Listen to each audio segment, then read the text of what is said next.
Assalamualaikum warahmatullahi wabarakatuh. Perkenalkan, nama saya Mahardika Fariskita Putra, Angkatan Teknik Sipil 2018. Pada kesempatan kali ini, saya akan menyampaikan langkah-langkah penggunaan aplikasi PTV Visim, yang mana aplikasi ini digunakan untuk simulasi simulasi permodelan lalu lintas multimoda. Aplikasi PTV Visim ini bisa digunakan untuk daerah perkotaan dan jalan raya, yang mana termasuk di dalamnya terdapat pejalan kaki, pesepeda motor, pesepeda biasa, kemudian bis, truk, dan sebagainya. Nah, pada kesempatan kali ini nanti saya akan menggunakan studi kasus di Simpang 4 Pelemgurih, Daerah Istimewa Yogyakarta. Input yang kita gunakan nanti berupa volume lalu lintas, waktu simpang bersinyal, dan data geometrik jalan, dan kemudian kita akan mendapatkan output berupa panjang antrian. Nah, berikut langkah-langkahnya. Baik, langkah yang pertama adalah memasukkan background. Pada kesempatan ini saya menggunakan aplikasi PTV Visim versi ke-8. Cara untuk memasukkan background itu ada dua cara. Yang pertama adalah cara secara online, langsung kita ambil dari online atau terhubung ke internet melalui aplikasi PTV Visim ini, atau yang kedua adalah memasukkan background image dari file screenshot simpang jalan yang telah kita screenshot dari Google Maps yang telah kita simpan di PC atau komputer kita. Nah, saya akan menggunakan cara yang kedua, yaitu memasukkan background image dari file screenshot yang telah saya dapatkan dan saya simpan di komputer saya. Caranya adalah klik background image, lalu kita klik kanan di sini. Nah, di sini kita cari foto screenshot jalan seperti ini, kita open. Nah, di sini sudah muncul screenshot persimpangan 4 Pelemgurih yang sudah kita masukkan di PTV Visim. Namun sebelumnya kita harus men-set scale dulu. Ini caranya adalah kontrol klik kanan, kita klik set scale, lalu kita ukur di sini, klik kanan panjer, kita tahan sampai ke sini. Nah, ini kita masukkan 20 meter, lalu kita oke. Nah, di sini kita sudah berhasil memasukkan background image atau gambar simpang 4 Pelemgurih yang sudah diskala ukurannya sesuai dengan keadaan yang sebenarnya. Langkah selanjutnya, setelah kita memasukkan background dan sudah diskala, selanjutnya adalah kita membuat jaringan jalan. Jaringan jalan dibuat dengan mengklik tombol links di sebelah pojok kiri atas, klik links. Lalu, sebelumnya kita kunci dulu background image-nya supaya tidak geser-geser, klik gembok. Nah, lalu setelah ini kita bisa membuat jaringan jalannya. Klik kanan di sini, lalu kita lepas. Nah, di sini akan kita namakan barat ke timur, kemudian number of lane, karena di sebelah lengan bagian barat ini adalah jalan dua arah dengan dua lajur, dengan masing-masing lajur adalah 3 meter, maka di sini untuk satu arahnya kita satu lajur, kemudian ini lebarnya adalah 3 meter. Nah, ini sesuai dengan laporan yang ada di laporan. Lalu ini kita oke. Nah, di sini sudah jadi. Lalu kita kemudian ini kita sesuaikan dengan kondisi topografi jalan di lapangan. Kita klik kanan seperti ini. Nah, lalu kita geser seperti ini. Geser. Nah, ini kita kira-kira kurang lebih ini sudah menyerupai kondisi jalan di lapangan. Lalu kemudian untuk membuat jaringan jalan yang berlawanan arah, kita tinggal ini kontrol klik kanan, lalu klik generate opposite direction, kita oke. Nah, di sini kita sudah membuat jaringan jalan yang berlawanan arah. Nah, ini tinggal kita sesuaikan, kita paskan saja seperti ini. Nah, ini jangan lupa kita namakan ini barat ke arah barat dengan lebar 3, lalu kita oke. Nah, di sini kita sudah membuat jaringan jalan di lengan sebelah barat. Nah, selanjutnya dengan cara yang sama kita membuat di sebelah utara, timur, dan juga selatan. Nah, sini saya ini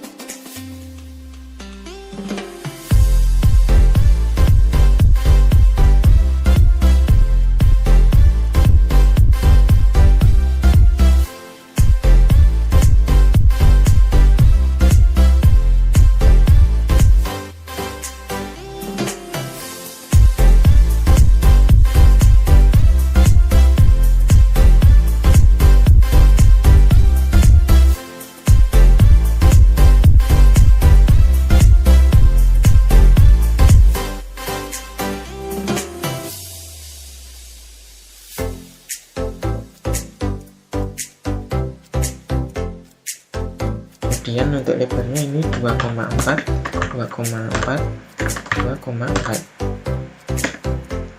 ini, lalu kita oke. Seperti ini. Nah, di sini kita sudah selesai membuat jaringan jalan di keempat lengan. Langkah selanjutnya, setelah kita membuat jaringan jalan di keempat lengan ini, kita harus menghubungkannya dengan link konektor. Caranya adalah kita klik kanan pada ujung jalan ini, lalu kita hubungkan di ujung jalan yang lainnya, seperti ini. Oke, nah nanti akan muncul seperti ini. Konektor ini kita namakan barat ke utara. Kemudian untuk SP line ini untuk memuluskan belokan kita isi 20. Nah, seperti ini. Lalu ini kita paskan di line 3, lalu kita oke. Nah, seperti ini. Ini untuk yang belok kiri. Kemudian selanjutnya kita hubungkan ini ke lurus. Berarti di sini. Nah, di sini kita namakan konektor barat timur. Nah, ini line 1 ke line 1. SP line ini karena lurus, gini aja juga nggak apa-apa. Lalu kita oke. Seperti ini. Nah, selanjutnya kita ke kanan. Ini kita klik kanan, terus kita hubungkan ke sini. Nah, ini muncul. Kemudian kita namakan sama prinsipnya ini berarti dari barat ke selatan. Kemudian ini line 1. Lalu kita oke. Seperti ini. Oh ya, ini lupa SP line-nya kita jadikan 20 biar melengkung seperti ini ya. Selanjutnya untuk lengan bagian utara, ini prinsipnya juga sama, klik kanan di sini, ini ke kiri. Ya, karena ini nanti akan kita buat jalan terus kiri, berarti ini satu saja. Ini kita hubungkannya satu line 3 ke line 2, lalu kita namakan konektor utara ke timur, lalu kita oke. Nah, selanjutnya ini dari ini lurus ke sini. Ini berarti nanti dua line 1 line 2 dengan line 1 line 2. Ini coba kita cek. Oh ya, sudah benar. Lalu kita, kalau sudah benar, kita oke. Seperti ini. Oke, lalu setelah ini lurus ke kanan, di sini berarti dari line 3 line 1 benar, berarti kita namakan utara ke barat, lalu SP line kita 20. Oke, seperti ini. Nah, ini sudah benar. Terus selanjutnya dari lengan bagian timur ini belok kiri. Ini karena juga belok kiri jalan terus, maka kita buat seperti ini. Ini line 1 ke line 2 ke line 3 ya. Line 3 920 kita namakan konektor dari timur ke selatan. Lalu kita oke. Nah, seperti ini.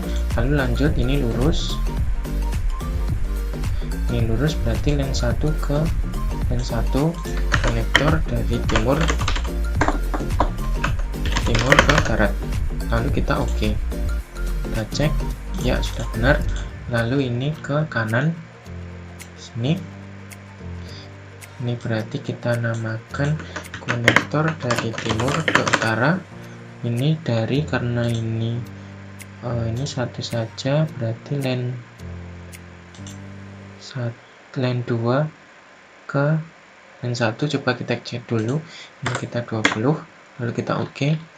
Line 2, oh berarti ini tadi line 1 kita koneksi. Ini line 1 ke line 1, lalu kita oke. Nah, ini sudah betul seperti ini. Nah, ini kiri, lurus, kanan sudah, berarti tinggal bagian selatan. Nah, langsung saja ini klik kanan ke kiri. Ini berarti tadi line 3 ke line 1 konektor dari selatan ke barat. SP line kita isi 20. Lalu ini lurus sini. Ini berarti line 23 dan line 12. Kita coba dulu selatan ke utara. Ini kita coba lihat, oh ini berarti line 1 2 seperti ini. Coba kita lihat dulu, kita oke, apakah sudah benar ini berhubung ke sini. Ya, sudah benar. Ini sebenarnya lurus saja, tidak apa-apa, nggak usah pakai 920. Lalu oke. Nah, seperti ini. Ini ya sudah benar di sini. Oke. Lalu selanjutnya setelah ini kiri lurus ke kanan.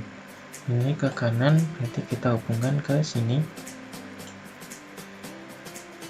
Ini dari line 23, coba kita coba dulu selatan ke timur. Sebelah kita isi 20, kita oke. Nah, coba kita lihat, ini berarti kita rubah jadi 1 2. Oke, ini 2 ke sini. Ya, sudah benar. Nah, ini sudah kita membuat simpang ini dengan jaringan jalan dan juga konektornya. Setelah kita membuat jaringan jalan, langkah selanjutnya kita adalah menentukan jenis kendaraan. Cara untuk menentukan jenis kendaraan adalah kita klik base data, kemudian kita klik 2D 3D model. Nah, di sini sebentar. Nah, di sini akan muncul secara default itu sudah ada seperti ini, car dan berbagai macam mereknya, kemudian ada HGV, bus, tram, bike, pedestrian, dan sebagainya. Nah, di sini belum ada motor, sehingga kita akan tambahkan jenis kendaraan motor di sini. Kita tambahkan plus. Nah, di sini kita pilih vehicle, kemudian road, kemudian pilih motorbike, lalu kita add segment to 2D 3D model. Di sini, lalu kita klik OK. Nah, di sini akan tambahkan di sini, lalu kita akan namakan ini motor gede atau moge. Lalu kita tambahkan lagi satu lagi vehicle, road, kemudian skuter. Nah, di sini lalu kita oke. Nah, di bawah sini akan kita namakan mocil atau motor kecil. Nah, seperti ini. Nah, sekarang kita sudah berhasil menambahkan jenis kendaraan motor dalam jaringan jalan kita. Selanjutnya, setelah kita berhasil menambahkan 2D 3D model jenis kendaraan bermotor, kita juga harus menambahkan di distribusinya. Caranya adalah klik base data, distribution, kemudian klik 2D 3D model. Nah, di sini secara default ini sudah terdapat car, HGV, bus, tram. Untuk yang car di sini distribusinya seperti ini.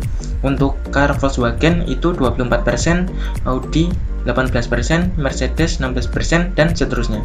Nah, di sini belum ada distribusi untuk kendaraan motor, maka akan kita tambahkan. Kita klik plus. Nah, di sini lalu kita ketikkan di sini motor. Nah, di sini karena tadi kita memiliki dua jenis kendaraan motor, maka kita akan tambahkan satu lagi di sini. Lalu kita model 2D 3D-nya kita pilih motor kecil. Nah, di sini kita sudah tertampil motor kecil dan motor gede. Sekarang kita memasukkan share-nya itu berapa persen. Nah, di sini saya akan masukkan untuk motor kecil 0,8% dan motor gede itu 0,2%. Nah, di sini share-nya ini harus sama dengan 1 atau 100%. Seperti itu. Nah, sekarang kita sudah berhasil menambahkan distribusi kendaraan motor dalam jaringan kita. Selanjutnya, setelah kita berhasil membuat distribusi kendaraannya, selanjutnya kita akan menambahkan vehicle types kendaraan bermotor kita. Caranya adalah klik base data, kemudian klik vehicle types. Nah, di sini secara default itu sudah ada car, HGV, bus, tapi di sini belum ada motor, sehingga kita perlu tambahkan lagi. Kita perlu tambahkan, klik plus. Nah, akan muncul tampilan seperti ini. Kita akan namai vehicle type jenis kendaraan kita nanti motor, kemudian kategorinya itu adalah bike, vehicle modelnya adalah motor, kemudian function distribusinya di sini adalah bike. Kita pilih bike semua. Nah, ini lalu kita oke. Nah, di sini kita sudah tertampil tipe kendaraan motor dengan model 2D distributionnya motor. Ya, kemudian kategorinya itu bike. Nah, seperti itu. Selanjutnya, setelah kita berhasil menentukan vehicle types, langkah selanjutnya adalah menentukan vehicle class. Nah, caranya adalah klik base data, lalu pilih vehicle class. Nah, di sini akan muncul tampilan seperti ini. Nah, apa gunanya vehicle class ini? Vehicle class ini berguna untuk kita mengelompokkan vehicle types. Jadi, dalam vehicle class ini bisa terdapat satu vehicle types atau lebih. Nah, pada kesempatan ini kita hanya memerlukan vehicle class itu berisi satu vehicle type saja. Seperti ini untuk car, ini vehicle types-nya itu juga car, kemudian HGV, ini HGV. Nah, mari di sini karena belum ada motor, mari kita tambahkan. Di sini kita namakan vehicle class kendaraannya kendaraan motor. Kemudian untuk vehicle types-nya kita rubah, ini kalau default-nya itu car, kita rubah menjadi tipe kendaraannya motor. Nah, seperti ini. Nah, ini sudah muncul seperti ini.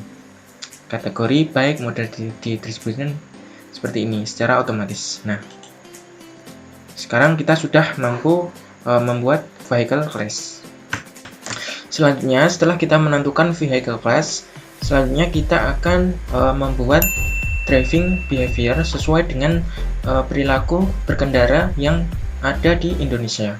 Caranya bagaimana? Kita klik base data lagi, kemudian pilih driving behavior. Nah, secara default itu seperti ini. Untuk urban motorized, ini rinciannya seperti ini. Di sini 4, kemudian dipakai Wademan 74 seperti ini.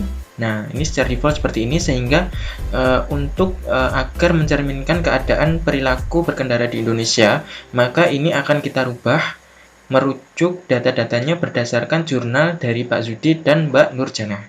Nah, ini akan saya masukkan nilainya. Untuk urban motorized, observation-nya itu 4, ini kita checklist, kemudian standisnya ini 0,6, ini tetap Wademan 74. Kemudian ini kita rubah, ini 0,6, kemudian ini 1, kemudian ini 0,9, freelance, ini kita checklist, kemudian ini kita pilih any,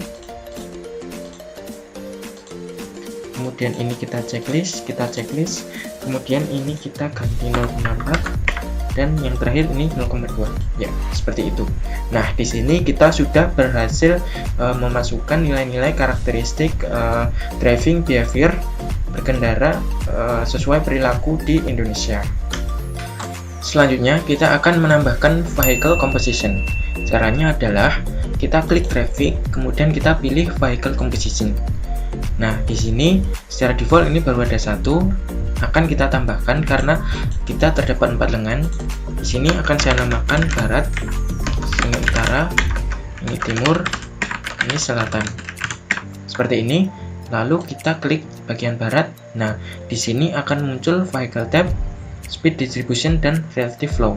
Nah, karena kita akan mengamati menggunakan 4 jenis kendaraan, yaitu car, HGV, kemudian unmotorized dan motorized, maka kita ini akan kita tambahkan menjadi 4. Nah, kemudian ini yang bus, ini akan saya ganti, ini akan ganti bike atau sepeda, atau ini untuk kategori unmotorized, kemudian ini untuk kategori motor. Nah, seperti ini. Lalu untuk desired distributionnya, untuk car ini kita ganti 60, untuk HGV juga kita ganti 60, kemudian untuk bike ini kita pilih 12 saja, kemudian untuk motor kita pilih 50 km. Nah, seperti ini. Nah, untuk relative flow ini, vehicle composition relative flow ini kita dapatkan dari hitungan di Excel menggunakan data volume lalu lintas yang ada di setiap lengannya. Volume lalu lintas ini kita dapatkan dari laporan. Nah, akan saya tunjukkan Excel dan hitungannya seperti ini. Nah, untuk lengan bagian barat ini terdapat data seperti ini untuk kategori MC, LV, HV, dan UM atau unmotorized itu seperti ini jumlahnya, kendaraannya seperti ini. Lalu kita jumlah untuk motor kita jumlah mendapatkan 1798, light vehicles kita mendapatkan 996, high vehicle kita mendapatkan 0, UM 14, kemudian kita total itu 2808. Nah, cara untuk menentukan relative flow vehicle composition-nya adalah dengan cara jumlah dari motor, ini untuk motor itu adalah 1798, kita bagi dengan total kendaraannya 2808 akan dihasilkan angka 0,64. Begitu seterusnya untuk light vehicle, HV, kemudian UM. Nah, seperti itu. Nah, maka dari itu untuk cepat ini kita copy saja langsung untuk motor, kita copy, kita masukkan ke sini. Relative flow-nya itu 0,64. Kemudian untuk car kita dapatkan 0,355. Lanjut. High vehicle ini karena 0 nanti kita hapus, kita copy yang unmotorized aja langsung. Unmotorized back. Kemudian ini kita hapus high vehicle karena tidak ada. Seperti ini. Lalu kita masuk ke lengan yang utara.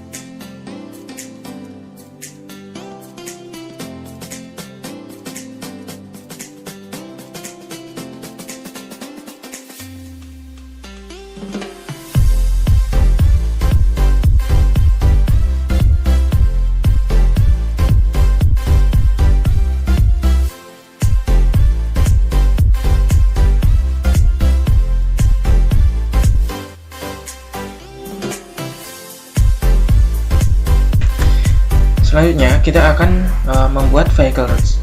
Vehicle roads ini berfungsi untuk kita mengetahui banyaknya kendaraan yang akan nanti belok kiri, kemudian lurus, kemudian belok kanan. Nah, untuk itu kita perlu membuat vehicle roads. Caranya adalah klik di sini sebelah kiri ini vehicle roads, kita klik, lalu kita kemudian dari asal kita klik kanan di sini. Nah, kemudian kita tentukan belok kiri, klik kanan lagi, kemudian lurus, kemudian belok kanan seperti ini. Nah, selanjutnya kita ulangi pada lengan bagian utara.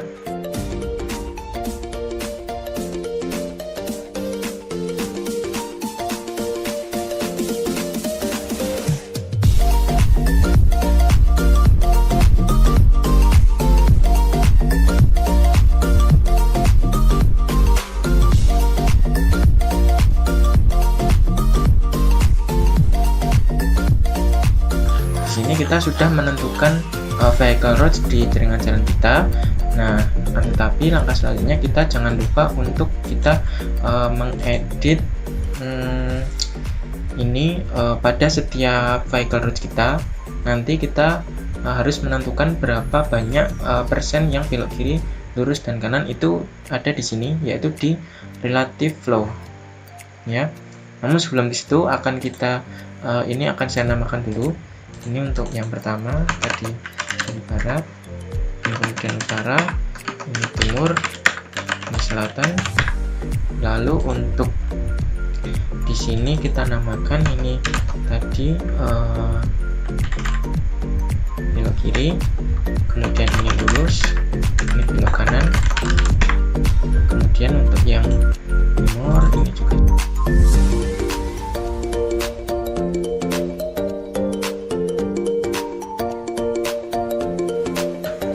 Di sini kita akan menginputkan relative flow vehicle roads. Caranya bagaimana?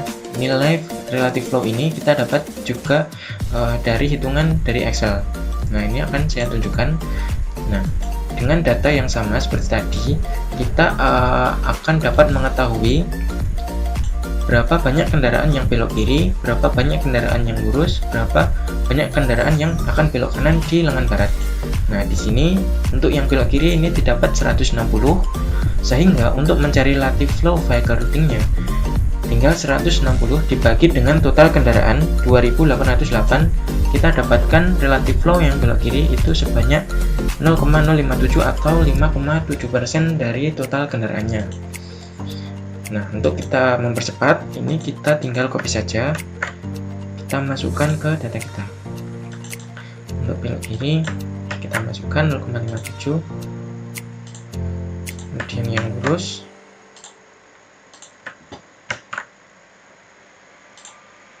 kemudian kanan seperti ini.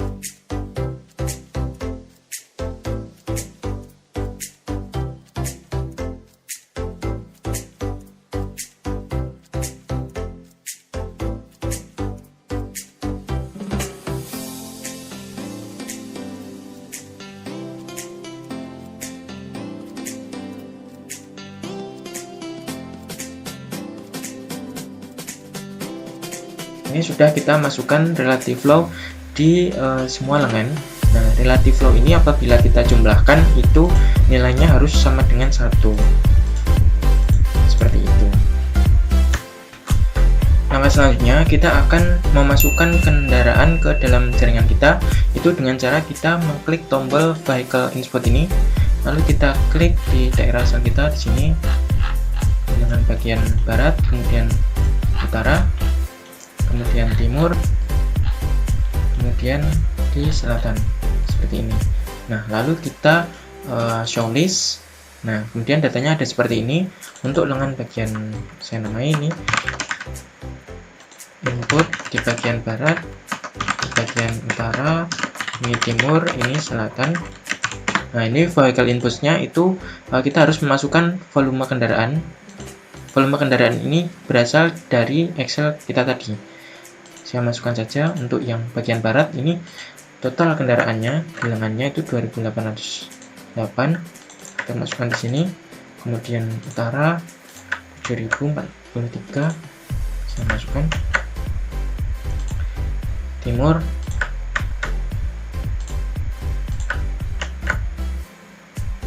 kemudian selatan. Nah, selanjutnya kita akan memasukkan vehicle composition-nya. Ini barat, sudah barat, kemudian ini utara harus kita ganti menjadi utara, kemudian untuk timur kita ganti timur, untuk selatan kita ganti selatan. Nah, seperti ini. Nah, ini kita sudah berhasil menentukan vehicle input-nya. Selanjutnya kita akan menambahkan sifat sinyal lalu lintas kita sebelum kita menambahkan lampu lalu lintas di jaringan kita. Nah, caranya adalah kita klik signal control, lalu pilih signal controller. Nah, di sini secara default itu masih kosong, sehingga kita harus tambahkan. Kita add, kemudian kita namakan di sini misalnya sinyal simpang belum kiri. Kemudian kita edit signal control. Lalu di sini di bagian signal group ini juga masih kosong, kita tambahkan karena kita ada 4 lengan, berarti kita ada 4 sinyal.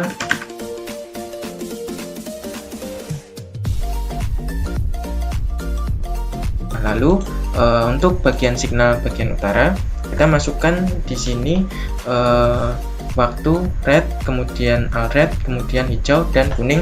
Ini berdasarkan data di laporan kita.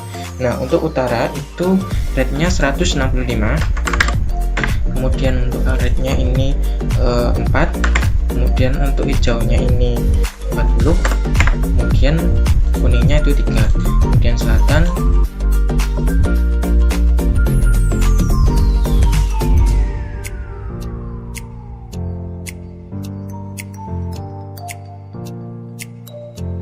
Selanjutnya kita akan menentukan intergreen matrix. Kita tambahkan secara default ini sudah seperti ini, jadi kita lanjut saja ke signal program.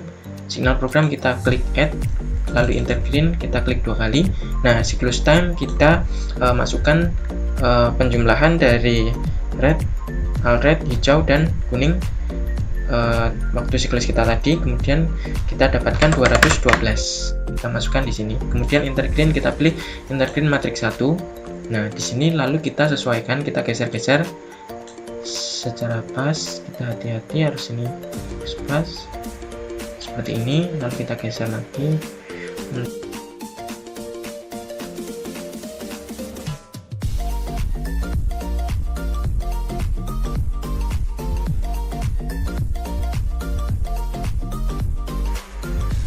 Nah, seperti ini. Nah, ini kalau sudah sesuai, ini biasanya di sini tidak ada icon warning. Kalau sudah oke, berarti lalu kita bisa save. Setelah kita save, kita close, lalu kita klik oke di sini. Nah, di sini kita menggunakan sinyal tipe fixed time karena waktu siklusnya kita tetap 212. Nah, seperti itu kita sudah berhasil membuat sifat sinyal lalu lintas kita. Nah, setelah kita membuat sifat sinyal lalu lintas kita, sekarang kita akan memasukkan sinyal lalu lintas kita ke dalam jaringan jalan kita. Caranya adalah klik signal head.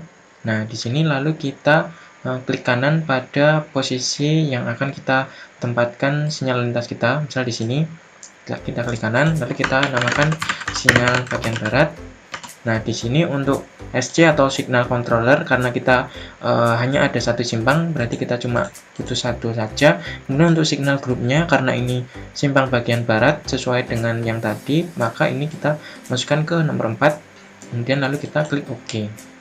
Nah, seperti ini. Lalu kita dengan cara yang sama di simpang di lengan bagian lainnya, yaitu bagian utara seperti ini.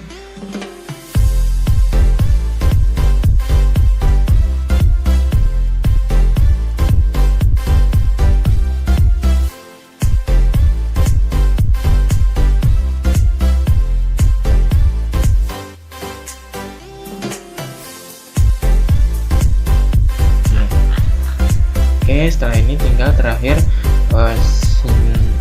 sinyal di bagian lengan selatan. Nah, karena menurut kondisi yang sebenarnya sinyalnya itu ada di sebelum jembatan di sini, sebelum sungai, maka akan saya tempatkan di sini saja. Di sini.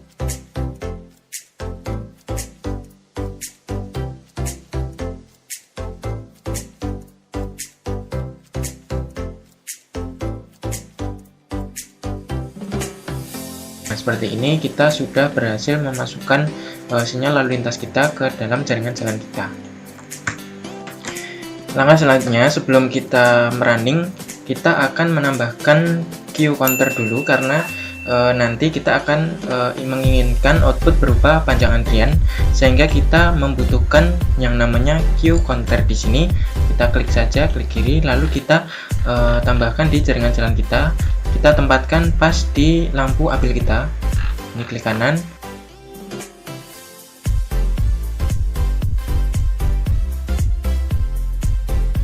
Di sini kita sudah menambahkan queue counter di jaringan jalan kita. Selanjutnya kita juga harus membuat vSIM ini dia mampu melakukan perhitungan queue counter. Caranya adalah kita harus klik evaluation, kemudian kita klik configuration, lalu kita pilih queue counter. Nah, ini kita checklist, kemudian kita masukkan intervalnya itu adalah waktu siklus kita, yaitu 212. Nah, di sini. Nah, ini data collection juga boleh kita checklist, interval kita ganti 212, kita oke. Setelah ini kita oke.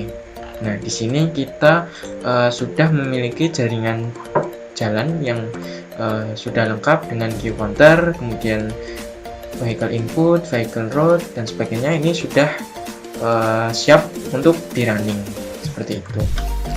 Selanjutnya, langkah terakhir adalah kita merunning simulasi kita, yaitu dengan mengklik tombol play ini, simulation continuous.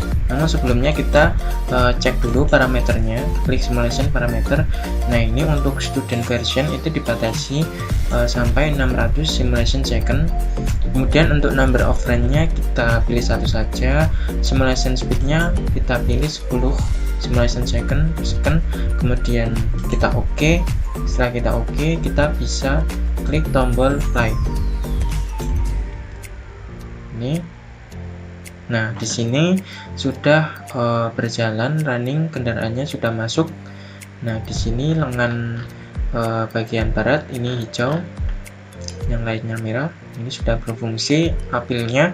Kemudian tidak lupa kita harus membaca Q counternya dengan cara klik evaluation, kemudian result, klik Q result. Nah, di sini karena ini saya tadi sudah mencoba beberapa kali running, sehingga ini yang saya lihat adalah running yang terakhir atau yang nomor 6.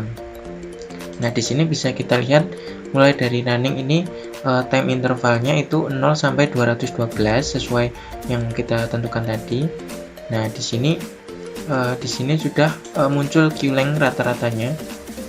Nah, di sini yang paling kecil ini baru Q counter nomor 1 atau yang di lengan barat, karena ini yang terakhir merah. Kemudian untuk yang lainnya ini sudah bertambah ya, ini view length-nya, panjang antriannya berapa meter, ini sudah bertambah terus hingga runningnya itu nanti selesai. Nah, ini Q length max itu artinya panjang antrian maksimum. Nah, ini sedang dibaca Q length-nya ini sampai running kita selesai. Nah, di sini ada waktu time interval itu dari 0 sampai 600, sehingga kita karena time interval 212, nanti setelah ini kita ulangi lagi 212 sampai 424, kemudian 424 sampai 600. Ini 3 kali ya, 3 kali. Oh, maaf, ini geser. Nah, di sini ini akan bertambah terus. Nah, di sini sudah muncul simulasi kita. Apabila kita ingin merubah simulasi menjadi 3D, kita klik simbol kubus ini. Nah, di sini kita sudah bisa melihat simulasi kita secara 3D seperti ini. Kemudian ini untuk merotasi seperti ini. Nah, ini kita kecilkan. Nah, ini bisa kita tunggu sampai runningnya selesai.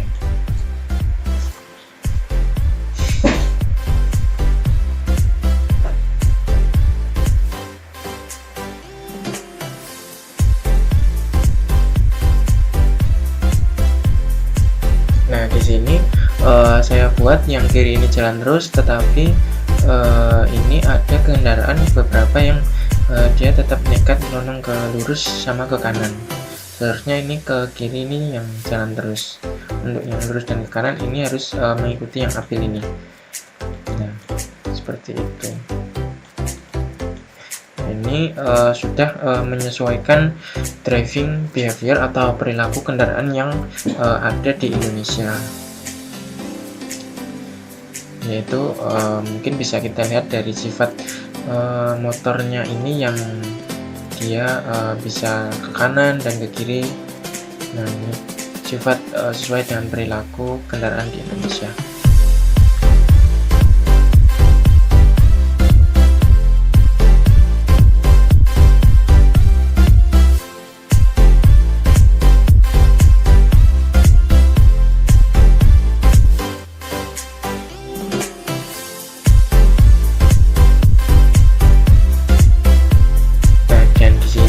Counternya ini sudah masuk tahap yang terakhir ya, 424 sampai 600. Nah, ini masih berjalan sebenarnya panjang antriannya di sini. Nah, ini kita klik OK, ini artinya running kita sudah selesai. Nah, di sini kita dapat kita baca di yang nomor 6 karena ini simulasi ke-6 yang saya lakukan, jadi ini 6. Ini dari interval 0 sampai 212, 212 sampai 424, 424 sampai 600 untuk Q counter sebelah barat, utara, timur, selatan. Nah, ini bisa kita baca di sini. Panjangnya Q length rata-rata 110, 78, 97, 30 ya. Nah, ini untuk Q length max-nya, maksimumnya ini dapat 219 meter untuk yang di Q counter nomor 1 dan seterusnya, seperti itu ya. Terima kasih. Wassalamualaikum warahmatullahi wabarakatuh.